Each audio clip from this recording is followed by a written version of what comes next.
Ok, prontinho. Bom, então vamos dar início.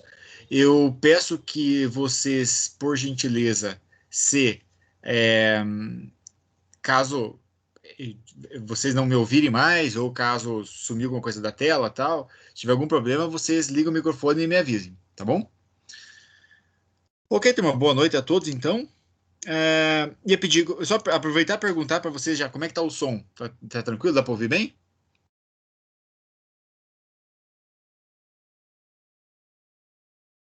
Tudo certo, professor. Então, beleza. Tô Vamos lá. ouvindo. Muito obrigado. Eu pergunto só porque é que mudou alguma coisa aqui no Microsoft Teams, e então, e como hoje eu carreguei mais em cima da hora da aula, então não deu tempo de se adaptar, se acostumar com esse novo layout. De qualquer forma, boa noite, né? Eu sou o professor Matheus. Essa disciplina, no caso, eu vou estar trabalhando com a pedagogia da quarta fase, que é a gamificação. É, é algo que é muito amplo, é muito complexo. Eu vou começar, né, fazendo essa aula de hoje um aspecto mais introdutório, tá? E isso vai ser muito importante, né, para nós, professores, para termos uma noção de quanto os jogos, né?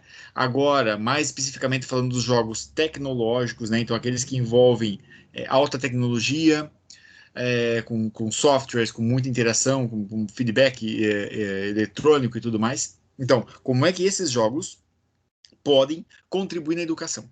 Tá? Nós vamos falar sobre isso hoje, de uma forma mais abrangente. Na aula que vem, nós vamos falar alguns prós e também contras, tá? De aspectos negativos dos jogos virtuais para a educação. E vocês vão ver que alguns aspectos são muito marcantes na nossa sociedade, então eu quero que vocês tenham atenção nessas aulas a esse respeito. Esse conteúdo que eu vou trazer hoje, né, ele vai, de uma certa forma, complementar aquilo que vocês já têm no portal. Não é a mesma coisa, mas muita coisa é parecida, complementa. Inclusive, alguns pontos em que diverge do que está no portal, eu vou citar, tá? Eu estou trazendo uma literatura um pouco mais renovada, um pouco mais atualizada, mais científica também. Então, mais especificamente, na aula que vem, eu vou trazer algumas informações que vão divergir daquilo que está lá, mas eu vou apontar para vocês bem certo o que é para cada caso, tá bom? Então não tenham medo que vocês não vão cair em engano, tá? Nessa aula de hoje, então, o que nós vamos abordar principalmente, tá? Nós vamos falar dos aspectos gerais da gamificação na educação, ok? Quando nós falamos em gamificação, tá? O nome pode parecer um pouco estranho, na verdade é um aportuguesamento de uma palavra inglesa que seria o game, né? Game seria igual ao jogo, beleza? Game seria igual ao jogo. Então, gamificação seria uma jogação, digamos assim, tentar jogatizar o aspecto da educação, tá? Através dos games, então por isso nós usamos essa palavra aqui. Vamos falar um pouquinho sobre as características comuns aos bons jogos, tá? Neste caso aqui, turma, eu vou estar falando de bons jogos eletrônicos, tá? De games eletrônicos propriamente ditos, que é algo que, convenhamos, né? Nós adultos gostamos também. Cada um tem o seu gosto específico, mas eu tenho alguns que eu até vou falar para vocês, alguns que eu gosto ao longo dessa aula. Mas a criança, o adolescente, ele é muito mais motivado para isso, tá? Ele tem mais disponibilidade de tempo também para isso. E ele é muito mais interessado na interação com os jogos virtuais do que nós. E nada mais importante do que nós usarmos, nós professores usarmos essa ferramenta para, trazer o aluno para cá, para a parte da educação, tá? Para fazer ele aprender a partir desses jogos. Então, nós vamos falar um pouquinho das características comuns desses jogos, comuns aos bons jogos nesse caso, e principalmente aqueles que vão, em última instância, culminar mais do que o entretenimento, simplesmente, né, na educação. Perfeito? Na educação. E por último, nós vamos tratar também sobre a relação entre, tá, os jogos eletrônicos, a motivação para a prática e o desempenho escolar. Tá?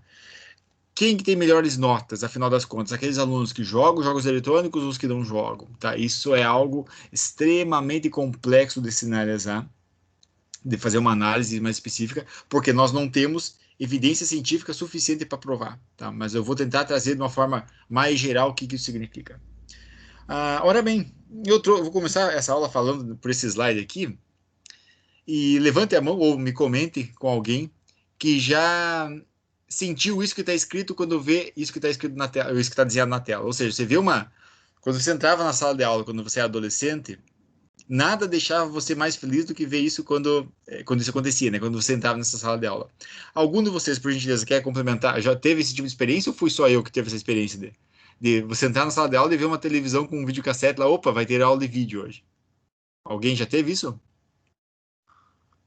Eu já tive, professor, bastante vezes. E é muito Que é boa a muito bom. sensação. Sim, sim, saiu da rotina, né? Aham.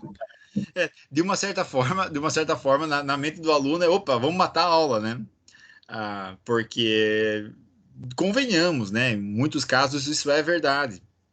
Agora, a verdade é que, como comentou, ele sai da rotina, né? Então você sai um pouquinho daquela rotina da sala de aula e tal. Então quando você entrava na sala e via isso daqui, né? A televisão lá, opa, hoje vamos ter um vídeo, né? Às vezes o professor mostrava no comentário, um filme, né?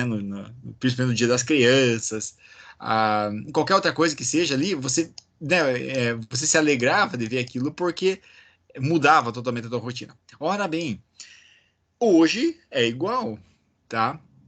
O estímulo, a motivação do aluno continua a mesma. O que muda, de certa forma, é o tipo de tecnologia que nós usamos. Muitas escolas, nomeadamente escolas da nossa região, ainda tem muito esse tipo de dispositivo aqui, né? De tecnologia de informação e comunicação, que faz parte de TICs, inclusive, né? Vocês têm um trabalho a desenvolver sobre isso, inclusive. Muitas escolas têm televisores, têm videocassetes, né? Hoje o videocassete está sendo quase substituído pelo DVD, mas de qualquer forma, as escolas que ainda podem usufruir disso, mas muitas delas já operam com outros mecanismos tecnológicos para chamar a atenção do aluno, tá? Quando o aluno chega no laboratório de informática, vê aqueles, né, dezenas de computadores, ou quando o aluno vai para a sala de vídeo, tem uma espécie de um cineminha lá, né, com uma tela gigantesca, um data show potente, enorme para reproduzir música, vídeos, né, com home theater, com música e tudo mais. Enfim, somos cercados de tecnologia e o aluno ele fica excitado naquele ambiente, ele se sente motivado a participar daquele tipo de ambiente. E é uma das formas que o professor usa para trazer a alegria do aluno, né, para puxar ele para sua aula. Ora bem, vocês vão ver agora que, na verdade, nós falamos de uma evolução tecnológica e essa aula, essa disciplina vai falar muito da relação que existe entre tecnologia e educação, ok? A relação que existe entre tecnologia e educação. Mas eu tenho que comentar uma coisa que é muito importante para vocês, tá? O avanço tecnológico, mesmo dentro da área educacional, tá? Não garante o sucesso escolar. Tá? Isso aqui é diferente do sucesso escolar. Beleza? Mais uma vez vou dizer, o avanço tecnológico, mesmo dentro da educação, tá, do ambiente escolar, não garante o sucesso escolar. Porque eu vejo muito discurso de professores falarem que eu poderia fazer aulas excelentes, enormes, se a minha escola tivesse infraestrutura. Ok? Se tivesse computadores, se tivesse telas interativas e tudo mais.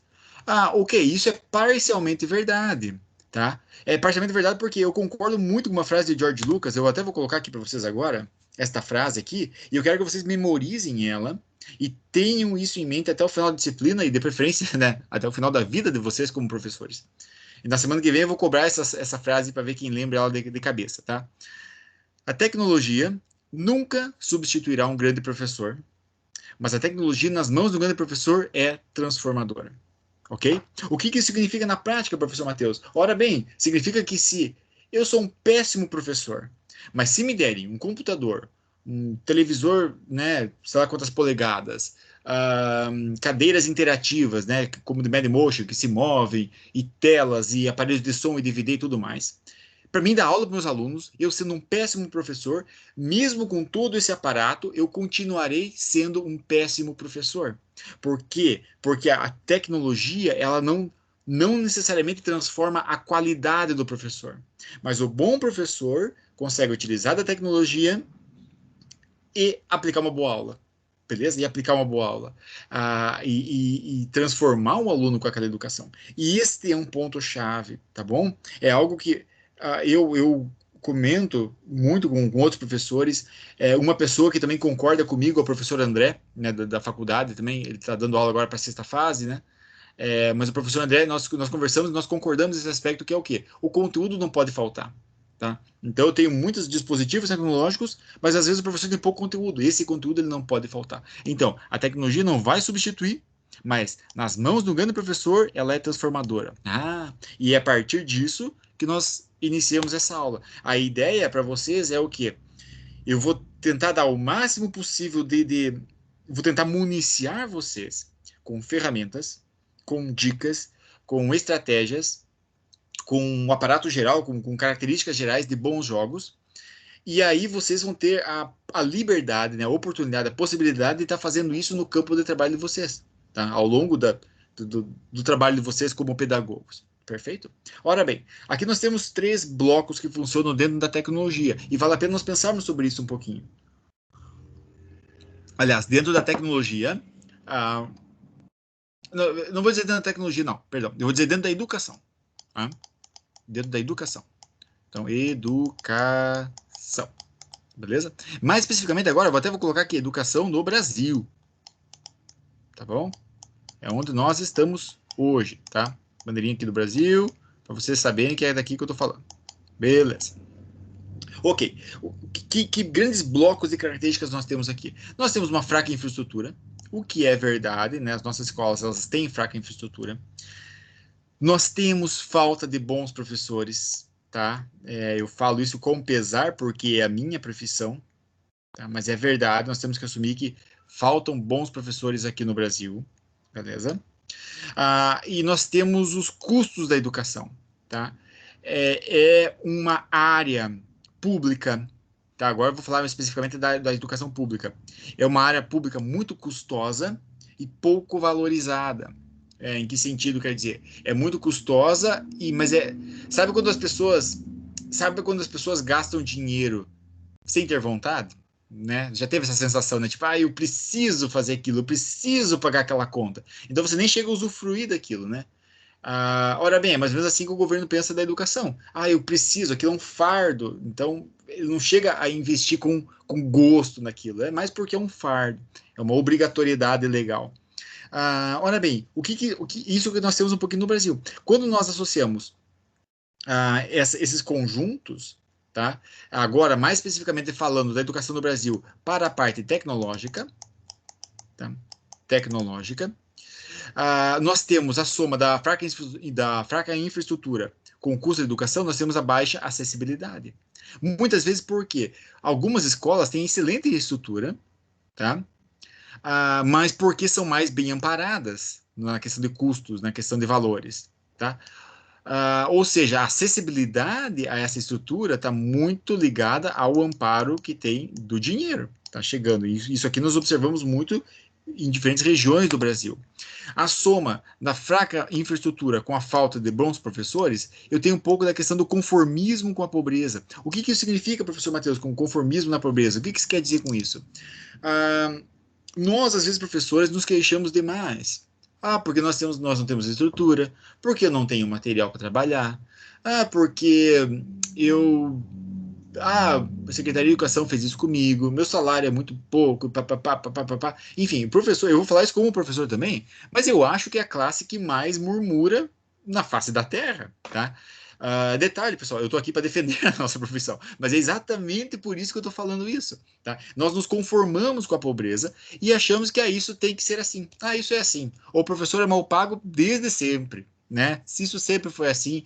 E quando eu paro para pensar assim, tipo, o professor reclama da estrutura, mas nunca teve estrutura. Então, por que ele está reclamando agora, né, se nunca teve?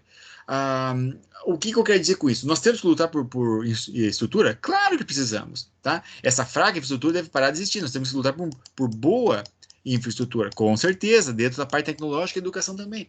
Mas isso não substitui o bom professor. Tá? Não substitui o bom professor. E os exemplos que eu vou dar nessas aulas, inclusive, na aula que vem, quando nós trabalharmos com uma ferramenta chamada Socrative, tá? Na aula que vem vamos trabalhar com essa ferramenta aqui, Socrative. Tá? Até se vocês quiserem, já podem fazer um download desse aplicativo na Google Store, tá? Para quem tem o sistema Android, né? Nós vamos estar trabalhando com esse software na semana que vem. Mas enfim, isso tudo para dizer o quê? A fraca infraestrutura não pode Eu não posso criar desculpas por eu ser um péssimo professor, simplesmente porque não me deram estrutura para trabalhar. Tá? Uma coisa é uma coisa, outra coisa é outra coisa. Eu já vi excelentes professores trabalharem em fraca infraestrutura e vice-versa. Já vi péssimos professores trabalharem em escolas excelentes. E aquilo não melhorou a educação mesmo assim.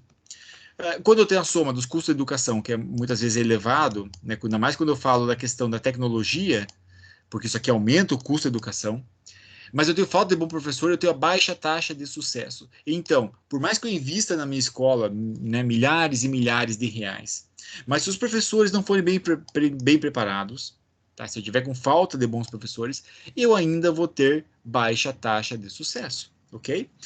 Para isso que então nós vamos, isso aqui é basicamente dentro desse algoritmo todo aqui que foi criado, essas três esferas, aqui dentro nós temos o sistema educacional. Isso aqui é quando nós falamos o sistema, tá? O sistema é a soma de todos esses fatores aqui. Dentro desse modelo todo, o que nós podemos pensar sobre as áreas que a tecnologia pode, de fato, ajudar a educação? Eu sei que a tecnologia, então, não substitui o professor. E convenhamos, turma, nunca vai substituir, tá bom? É uma falácia dizer que a tecnologia um dia vai tornar o professor obsoleto. Não vai, tá? Não vai. O que vai mudar é talvez o local onde o professor está, como por exemplo eu estou aqui. Tá? Hoje eu não estou na frente de vocês numa sala de aula, né, com 40, 50 alunos, como eu adoraria estar, mas hoje eu estou aqui. Tá? Então, isso foi algo que a tecnologia mudou. Há 50 anos atrás, numa pandemia dessa, simplesmente fechava tudo, não tinha aula, não tinha nada. Tá? Mas assim, a tecnologia melhorou essa questão. Ok? Mas a tecnologia não me substitui. Porque vocês estão tendo aula com um professor.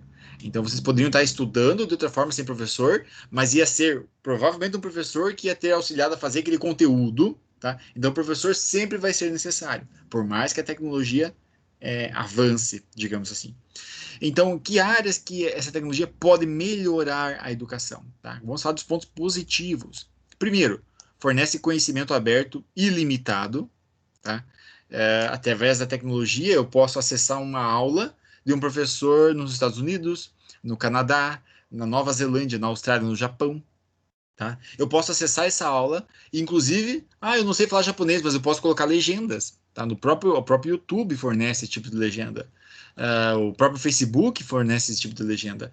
Então, hoje eu tenho acesso ilimitado, e é algo que, sem a tecnologia, talvez eu não tivesse. Tá?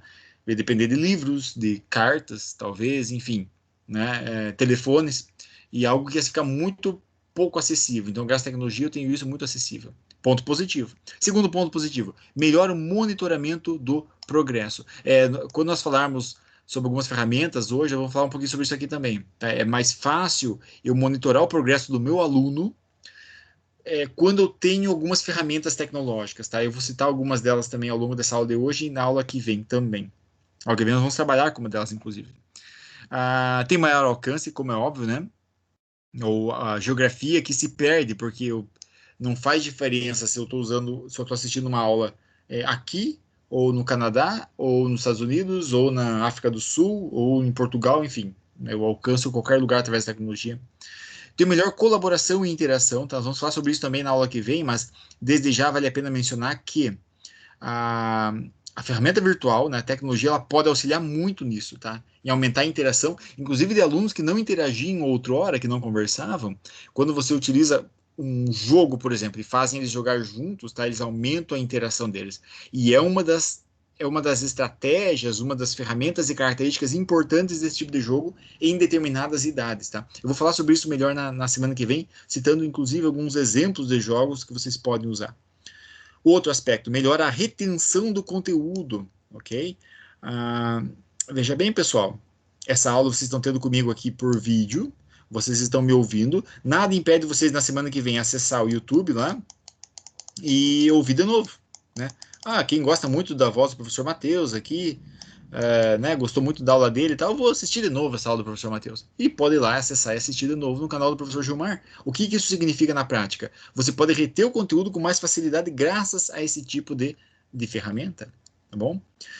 Aumenta o engajamento, tá? Ou seja, muitas vezes, agora falando especificamente de crianças, adultos também, isso aqui também é verdade para adultos, tá? Mas de crianças eu aumento muito o engajamento quando eu aplico uma tecnologia que monitora o desempenho, por exemplo, tá? E a criança vê o seu próprio desempenho em determinada disciplina, e ela quer mais pontos, e ela quer mais recompensas, e ela quer melhorar o seu desempenho, e aquilo faz com que ela se enganje mais na atividade, tá? Quando eu aplico essa ferramenta tecnológica, é mais fácil da criança se sentir motivada a acompanhar o próprio desempenho, do que simplesmente fosse com um boletim no final do bimestre, tá? Vocês vão ver algumas ferramentas sobre isso também. E por último, e não se limita a essas questões apenas, mas por último aqui nesse slide, a tecnologia melhora a educação por permitir o aprender ao próprio ritmo, tá? Isso aqui é algo muito importante, porque, turma, nós temos na nossa sala de aula diferentes ritmos, tá? Vocês sabem disso. Então, cada criança, mesmo cada adulto, tá? Mas se para o adulto isso já é verdade, quanto mais para a criança, tá? Eles aprendem em ritmos diferentes. Alguns aprendem alguns conteúdos mais rapidamente, outros aprendem outro conteúdo de uma forma um pouco mais lenta e tudo mais. E a tecnologia pode auxiliar a isso, tá? Então, fazer com que a criança avance níveis, avance alguns degraus, digamos assim, de algum jogo, de alguma missão tecnológica e tudo mais, mas dentro da sua capacidade, tá? Eu posso criar uma ferramenta que vai fazer ele competir entre eles? Pode, com certeza, mas ainda assim ela vai estar competindo contra si própria, tá? E isso permite ela se desenvolver dentro do próprio ritmo que ela está estabelecendo, beleza? Então, o que é gamificação, afinal? Antes de eu avançar para esses exemplos, eu pergunto para vocês, como é que está o ritmo? Tá bom? Como é que está o tom de voz?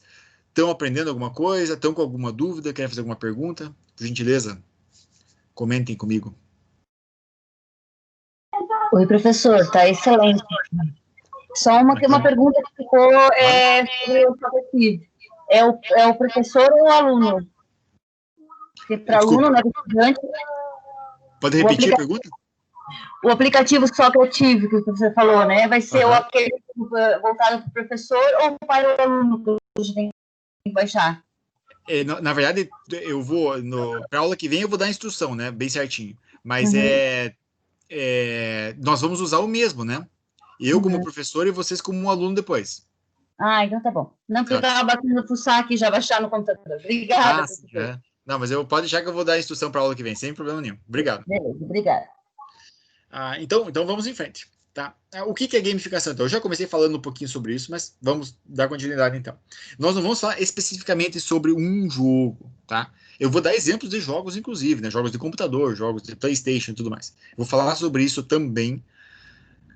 Mas a gamificação não é falar sobre o jogo, tá? Mas a gamificação dentro da educação, agora propriamente dita, ok? Eu uso partes do jogo, beleza? Aonde que o jogo trabalha cooperação, aonde que o jogo trabalha competição, aonde que o jogo trabalha a alegria, aonde que o jogo trabalha, enfim, missões, avançar em missões, retroceder em missões e tudo mais.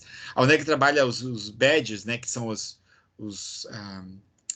eu conheço só por badges, mas é como se fossem as insígnias, né, aquilo que o aluno vence, quando vence determinada etapa, ganha um símbolo, ganha um badge, né, uma insígnia, e tudo mais, enfim. Quando nós falamos em gamificação, eu vou usar partes disso para a educação, beleza? Então não existe um jogo específico para cada série, ou um jogo específico para cada disciplina, não é isso. Mas eu posso usar vários tipos de ferramentas tecnológicas com jogos para melhorar o aprendizado de determinado tipo de conteúdo, em alguns casos, de determinado tipo de idade, tá? Eu vou falar sobre isso na semana que vem, das faixas etárias. Enfim, então é basicamente isso, tá? Quando nós falamos de gamificação. Então, essa gamificação ela usa a mecânica, a estética e o pensamento de jogo o pensamento do jogo baseado nos jogos, né? Para envolver as pessoas, motivar a ação, promover o aprendizado e resolver problemas, tá? Isso é muito importante vocês terem em mente. Por quê? Eu até coloquei aqui nesse quadro, ó, a inteligência. Eu acho que até já comentei isso com vocês outrora. Quem foi meu aluno na segunda fase ouviu muito isso, né? Eu sei que eu tenho alunos aí da segunda fase de Canoinhas, por exemplo, eles ouviram muito isso. A inteligência, pessoal, tá? Nós falamos agora falando no sentido de função executiva no cérebro, tá?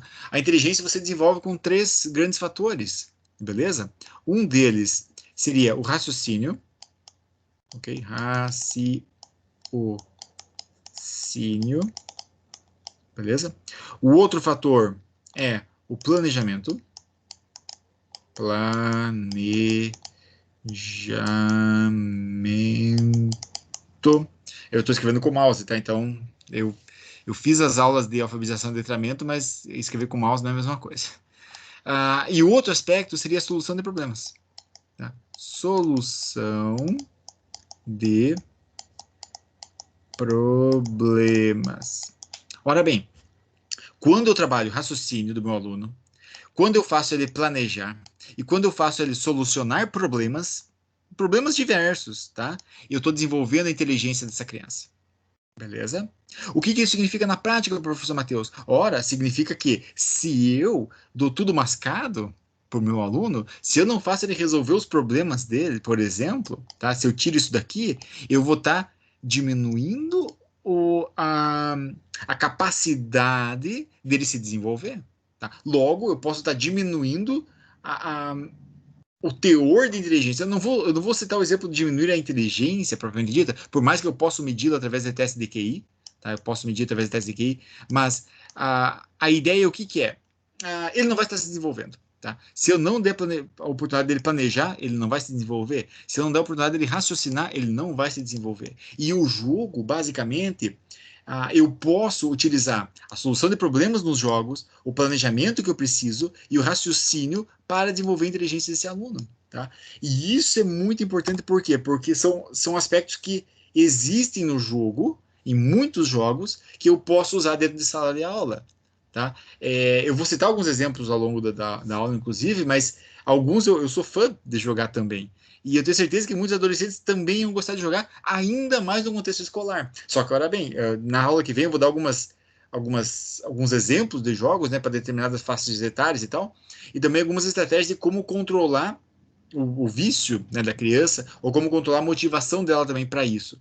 Porque, dicas de passagem, eu, por exemplo, sou professor de educação física, eu dei aula de educação física em escola, e tem o lado muito bom do aluno ser motivado para fazer aula de educação física. Isso é bom.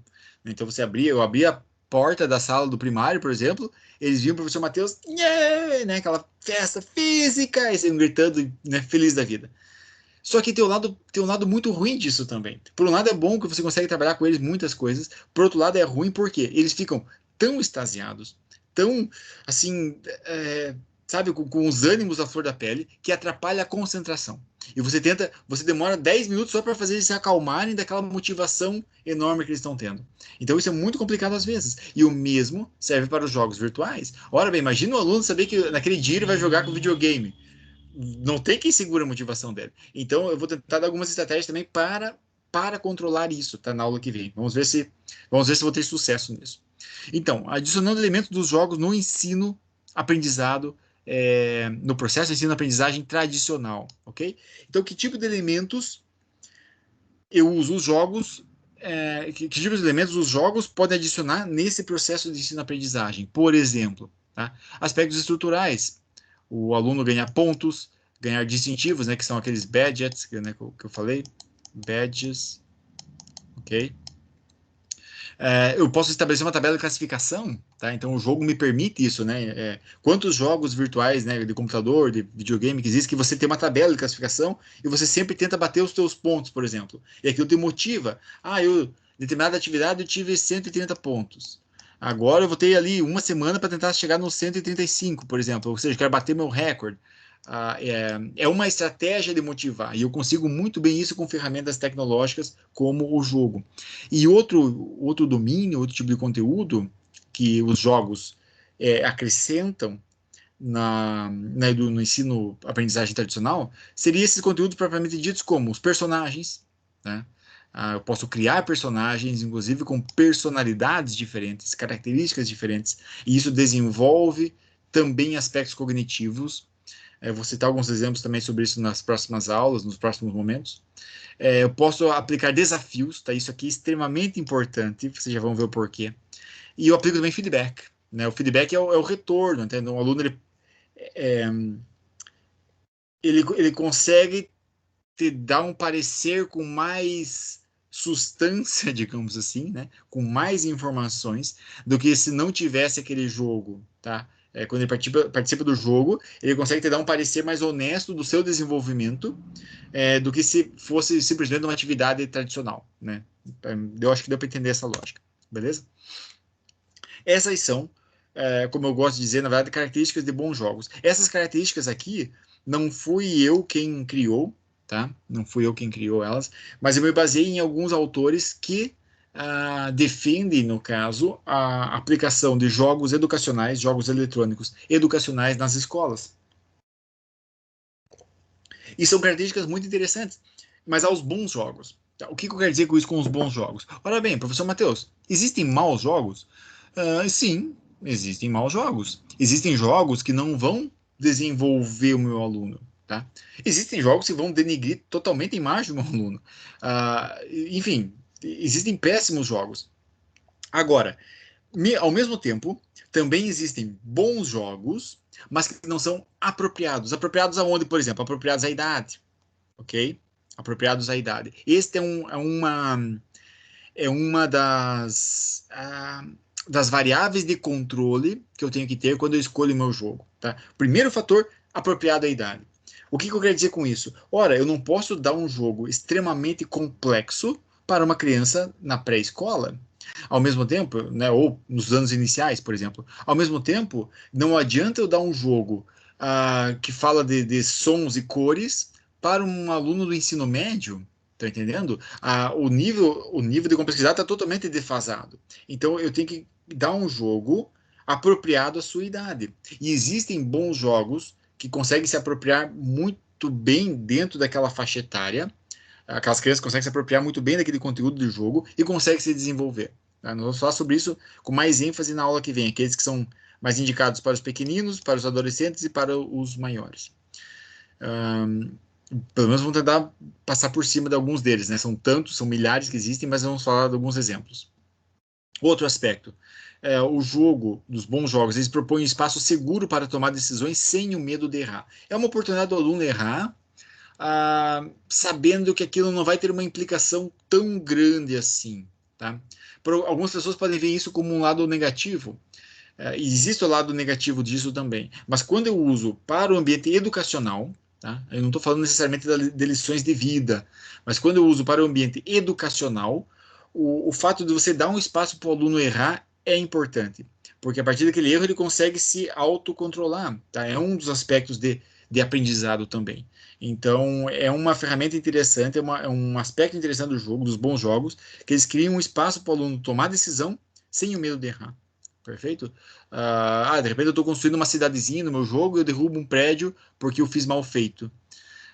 Isso é um erro que é perfeitamente aceitável naquele jogo virtual, porque em alguns segundos eu recomeço o outro. Agora, imagina se eu estivesse fazendo uma maquete com o meu aluno, uma maquete, né, que custou para ele, deu trabalho, e de repente ele quebra. Aquilo vai custar muita emoção para ele, porque ele errou e aquilo teve um preço. Tá? Então, só para fazer uma analogia com vocês, né, o jogo ele fornece um espaço mais ou menos seguro para você errar. Eu posso usar colaboração e competição.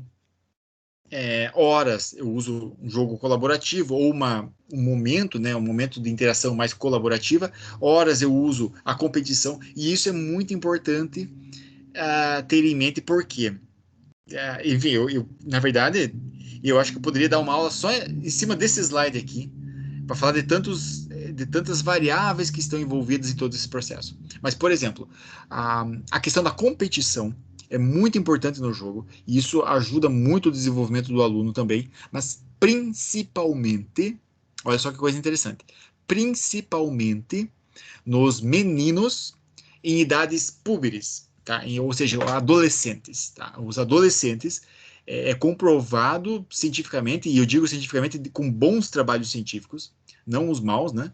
Mas com bons trabalhos científicos que mostram que homens, né, meninos, no caso, do sexo masculino, adolescentes, eles se beneficiam da competição para o seu desenvolvimento.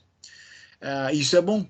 E por outro lado, as meninas nem tanto, ok? As mesma idade já não se beneficiam tanto, elas já se beneficiam mais da colaboração. E aí tem uma coisa interessante, você vai ter que fazer ambos os sexos, né, masculino e feminino, serem confrontados com essa situação de colaboração e competição, né, em vários momentos, mas você já deve partir do princípio que existe um viés do sexo, tá? Então, os meninos tendem a ter um comportamento um pouquinho diferente das meninas, tá? Nesse quesito.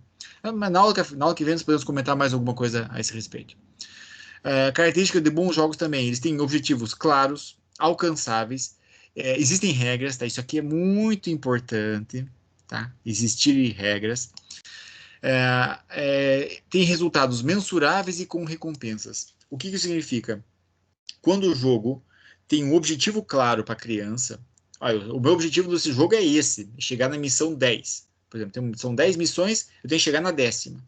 As regras para mim fazer isso, eu preciso passar por isso, sem fazer isso.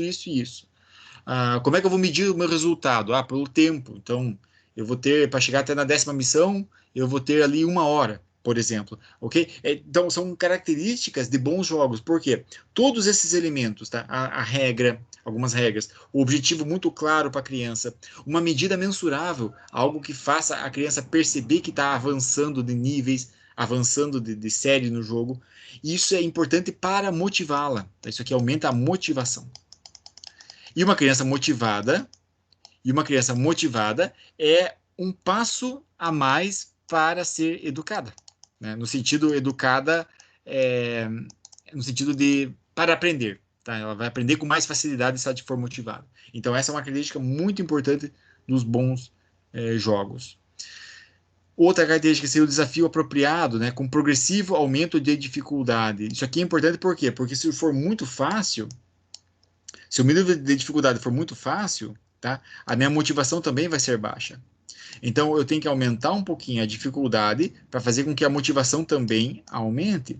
Perfeito? E, obviamente, aquilo como eu comentei anteriormente a respeito da apropriação pela idade, o mesmo vale por aqui. Então, o desafio deve ser apropriado pela idade, né? Então, desafios de crianças que vão jogar um jogo virtual com 15 anos de idade, os desafios são um pouquinho diferentes daquelas crianças com anos de idade, por exemplo. E por último, né, o jogo ele tem o bom jogo ele tem interação e feedback, como eu comentei anteriormente, tá? A interação é importante. Em muitos casos, nem sempre você vai ter essa interação, mas em muitos casos isso aqui vai acontecer e vai ser importante. E o feedback é sempre importante, porque a criança ela vai tendo a resposta dela de como ela vai se comportando no jogo, porque ela vai mensurando o seu próprio resultado. Então ela está tendo um feedback imediato. Tá? É diferente de eu fazer uma prova, por exemplo, com o professor leva a prova aquela semana, na outra semana que eu vou ter o resultado dela, saber se eu fui bem ou se eu fui mal, e dentro de outra semana que eu vou saber se aonde que foi que eu errei, por exemplo. Tá? Então o feedback não é tão imediato. No jogo já é mais rápido, é imediato. Tá? Então isso facilita também o desenvolvimento da criança. Em última instância, todos esses fatores aqui, tá, devem ser o quê? Divertidos. Tá? O que eu quero dizer com isso, professor Matheus? Ora, o que eu quero dizer é o seguinte: lembra-se das aulas de ludicidade e desenvolvimento motor? Ora bem, nós falamos de vários elementos, mas todos eles tinham que culminar para um elemento principal que era a alegria. O mesmo vale para esse jogo, tá? Então, eu só vou desenvolver habilidades cognitivas da minha criança, né? Ou pelo menos eu vou desenvolvê-las de uma forma ótima, de uma melhor forma possível, se aquele conteúdo, aqueles elementos, ferramentas que eu estiver trabalhando forem divertidas em última instância. Beleza? Turma, mais uma vez eu pergunto, tem alguma dúvida? Algum comentário? Tá indo bem por enquanto? Nós já estamos quase no fim da aula de hoje. Tic, tac, tic, tac. Estão me ouvindo? Ou não estão me ouvindo?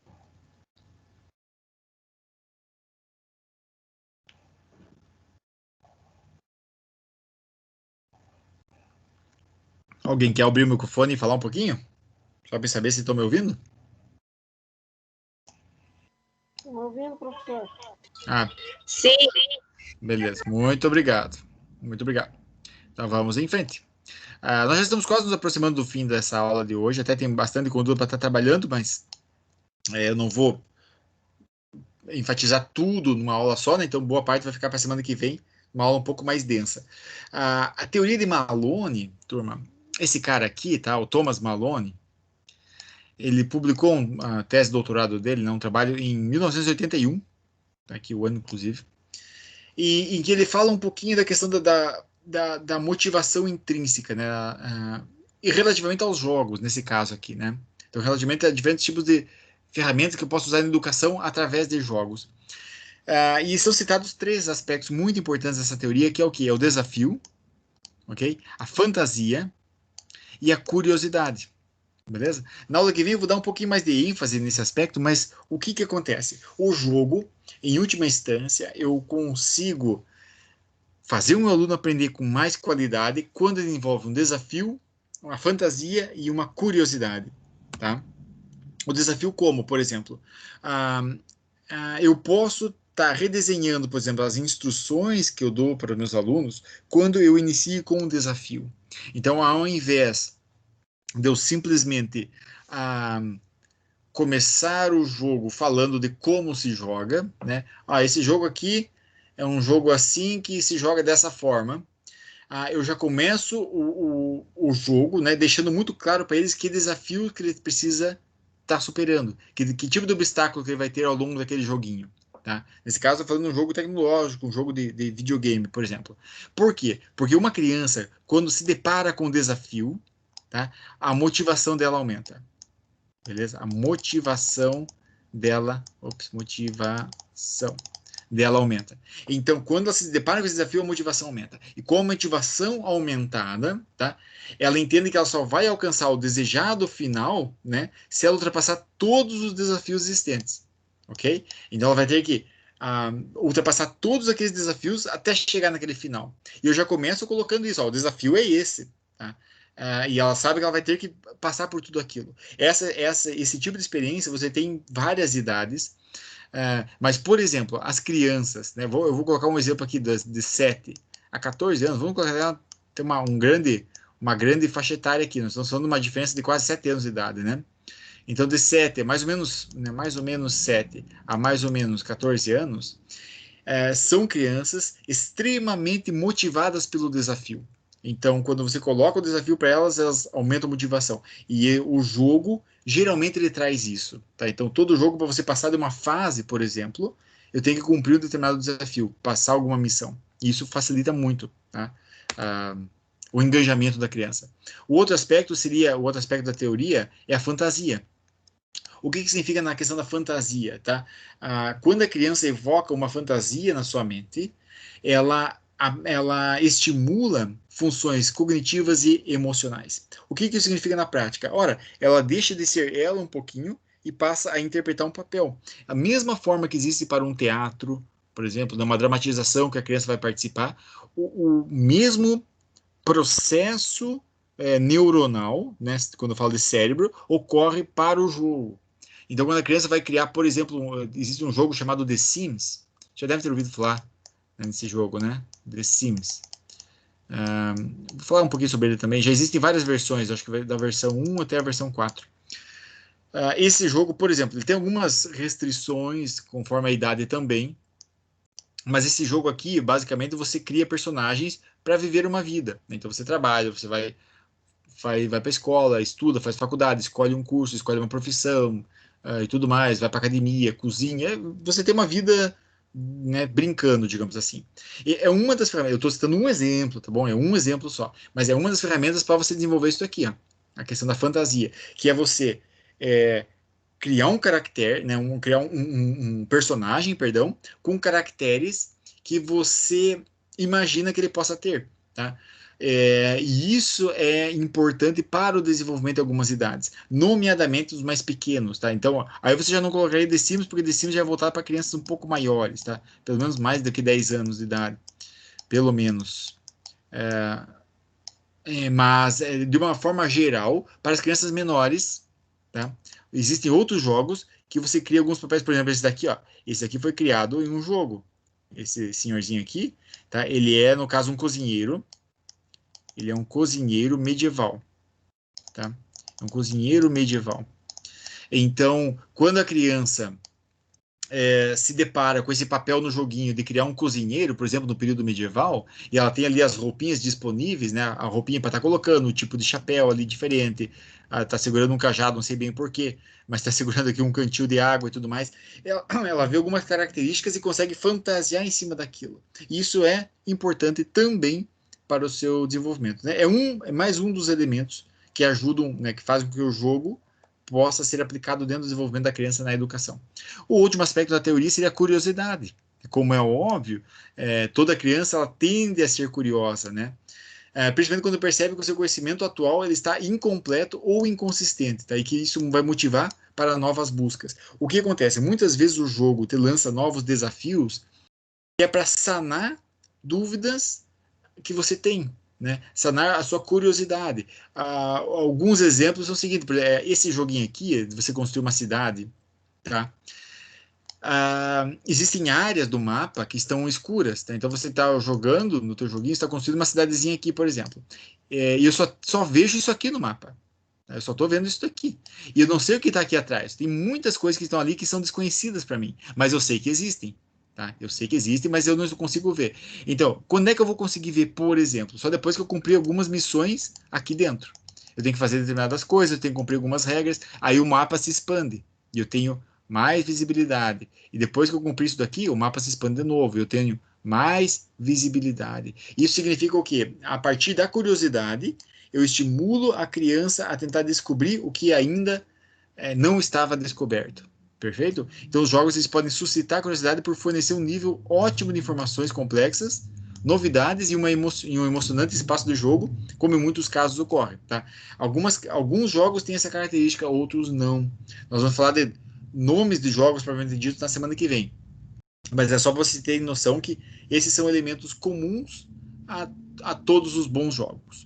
Perfeito? Turma, deixa eu ver que horas são agora. São 19h51, né? Nós vamos se aproximando já de 1 hora de aula. É um tempo que eu gosto de manter como aula virtual assim, porque creio ser uma forma mais interessante de manter a motivação de vocês, né? Numa aula expositiva como essa. Tá? Na aula que vem vai ter um pouquinho mais de interação, nós vamos inclusive jogar um pouquinho na aula que vem. Mas isso eu vou deixar para passar as instruções aos poucos para vocês. Eu pergunto, ficou alguma dúvida por agora? Quem tem algum comentário? Eu vou passar algumas coisinhas aqui, que eu vou deixar para falar na aula que vem também. Querem compartilhar um pouquinho das suas experiências? Quem tem alguma dúvida, quer fazer alguma pergunta? Como é que foi a aula? Deu para entender tranquilo?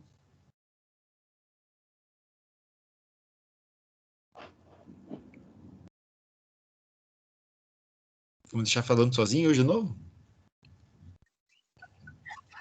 Tudo certo, professor. Deu para entender?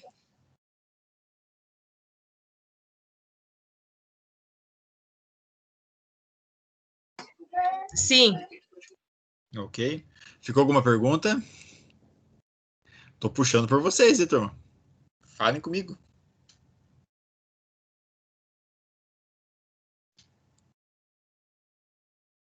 Não, por enquanto? Deixa eu só, então, parar de compartilhar essa tela. Ok. Agora vocês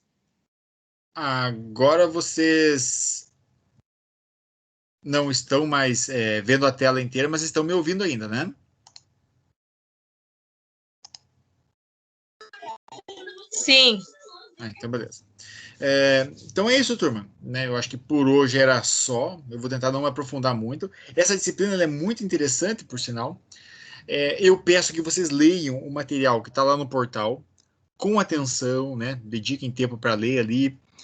Façam os exercícios, participem daquelas leituras, né? Leiam os conteúdos dos livros, né? Prestem atenção nos infográficos e tudo mais.